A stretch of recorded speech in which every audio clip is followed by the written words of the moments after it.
the border security force. All right, we have more breaking news coming in. The Cantonment Board has issued a notice for the demolition of the house of Javed Ahmed Siddiqui, chairman of Al Falah University in Mao in Madhya Pradesh.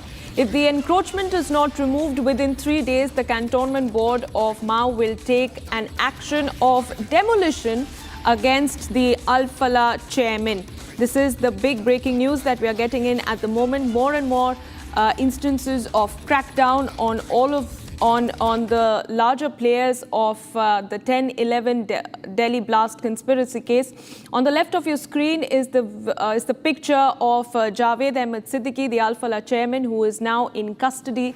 And as you can see on the right of your screens, that is the residence which is said to be demolished. Let's go across to my colleague Satyavijay, who joins me on the phone line with more details. Satyavijay, हमें और details दीजिए इस notice के बारे में।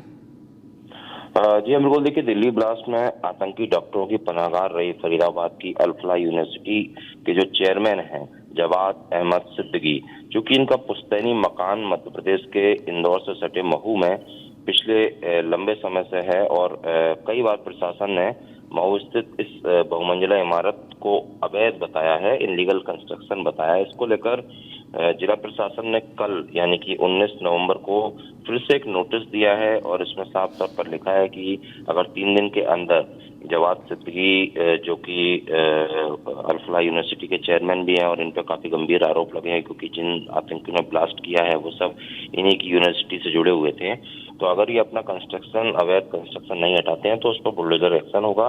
क्योंकि कल पहला दिन था, आज नोटिस का दूसरा दिन है, तो उम्मीद ये की जा रही है कि 3 दिन की जो डेडलाइन है वो खत्म होते ही जवाद सिद्दीकी के पुश्तैनी मकान पर बुलडोजर एक्शन किया जाएगा। प्रशासन ने इसकी पूरी तैयारियां कर ली हैं और एक बड़ा संदेश देने की भी कोशिश है कि अगर कोई देश विरोधी गतिविधि में लिप्त रहता है और इस तरह का अवैध कब्जा या कंस्ट्रक्शन करता है तो उस पर सरकार सख्त एक्शन लेगा। और इसी की परिणति है कि ये नोटिस दिया है और अब माना जा रहा है कि 3 दिन की डेडलाइन खत्म होने के बाद इस पर बुलडोजर एक्शन किया जाएगा।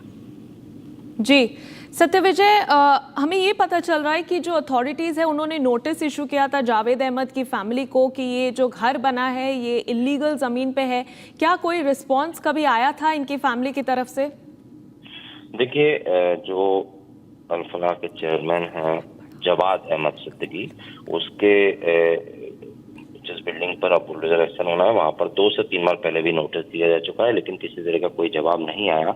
उसकी एक वजह ये भी है कि महू में ये जो मकान है, चूंकि ये जो परिवार है जवाद अहमद सिद्दीकी का, ये करीब 25 साल पहले महू से फरार हो गए थे। जो जवाद अहमद सिद्दीकी का भाई है वो और इनके परिवार के लोगों ने मिलकर वहां पर एक फ्रॉड कंपनी खोली थी जिसमें पैसे दोगुना करने को लेकर लोगों को ठगा था और उसके बाद से ये 25 साल से फरार चल रहे थे।